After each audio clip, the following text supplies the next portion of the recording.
যারা গেমিং সবকিছু বাদ দিলাম, এবার আমি কয়েকটা কোয়েশ্চেন করবো। এটার যথাযথ রিপ্লাই ভিডিওর মাধ্যমে দিতে পারলে আমি আমার গালির জন্য সরি বলবো। আমি তোমার সাথে পার্সোনালি কোনো কথা বলতে চাই না, আমার সাথে পার্সোনালি তুমি কথা বলতেও পারবা না, যা বলার ভিডিওর মাধ্যমে দিবা। উত্তর তুমি যতই তেল মাখিয়ে দাও, অডিয়েন্স তোমার মেলাটা আমি ভালো করে জানি, কিন্তু আমার কাছে যদি 10% তোমার উত্তর যুক্তিযুক্ত মনে হয়, কথা দিলাম নেক্সট ভিডিওতে অডিয়েন্সকে আমি বোঝাবো এবং তোমাকে নির্দোষী সাথে একজন ভালো মেয়ে হিসেবে প্রমাণ করবো। কমিউনিটিতে মেয়েদের কন্টেন্ট বানানো যায় এবং ভালো কন্টেন্টই বানানো যায়। আইডিয়া লাগলে আমি দিব, সমস্যা নাই। আর হ্যাঁ, আমাকে ভিডিওতে রিপ্লাই দিলে ভিউজ কমবে না, বরং বাড়বে। Reply to advance gaming title দিলেই তোমার নিরাশ থেকে 3 গুণ বেশি ভিউজ হবে। এবার প্রশ্নগুলো করা যায়। প্রশ্ন 1, কোন ব্যবহারটার জন্য স্বামীর সাথে তোমার বন্ডিং মেলে না? একটা তো স্ট্রং রিজন থাকে, লাইক তার বাবার সাথে বা তোমার বাবার সাথে তার মিলে না, মা বাবাকে গালি দেয়, ওভার পসেসিভ, ছেলেদের সাথে মিশতে দেয় না, এরকম একটা স্ট্রং রিজন দেখাও। 2 নম্বর কোয়েশ্চন, একদম মন থেকে বলতে হবে নিরাজের জন্য কি তোমার কোনো ফিলিংস নাই? আর ফিলিংস যদি নাই থাকে, নিরাজ লাভ জারা, নিরাজ ওয়েডিং জারা, নিরাজ জারা বেস্ট কাপল, বেস্ট জিএফবিএফ নিরাজ জারা, এগুলাতে হার্ট দাও কেন? রিপ্লাই দাও কেন?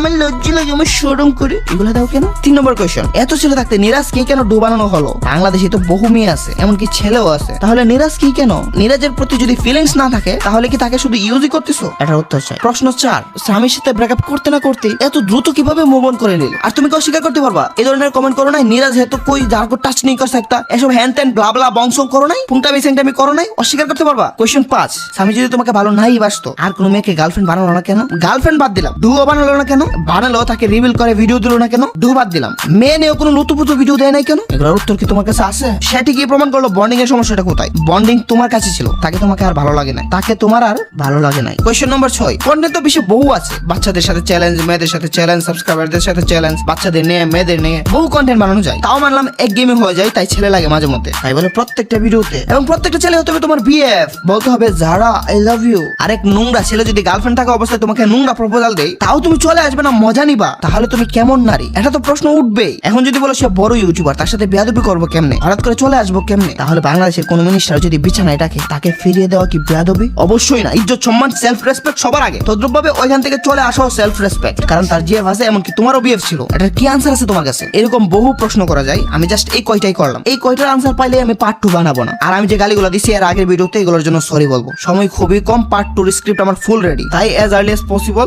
ভিডিওর মাধ্যমে রিপ্লাই করো। আমি তোমার সাথে পার্সোনালি কোনো কথা বলবো না, একবার বলে দিলাম। ভাই একটা কথা শুনে রাখ, আমি এবং আমার অডিয়েন্সদের এই ক্ষমতাটা আছে যে কারো ক্ষতি করার, যে কাউকে কালো রাত দেখানো, কাউকে নিমেষেই নিচে নামানো। কিন্তু আমার অডিয়েন্স এত খারাপ না, ভালো মানুষের ক্ষতি করবে না কখন। তুমি যদি ভালো মেয়ে হয়ে থাকো, অবশ্যই আমি তোমার জন্য হবো ভালো। এন্ড এটা সবাই জানে, আমরা ভালোর জন্য ভালো দ্বিগুণ শুভকাল, খারাপের জন্য ভয়ানক কালো, দ্বন্দ্ব তো মহাকাল।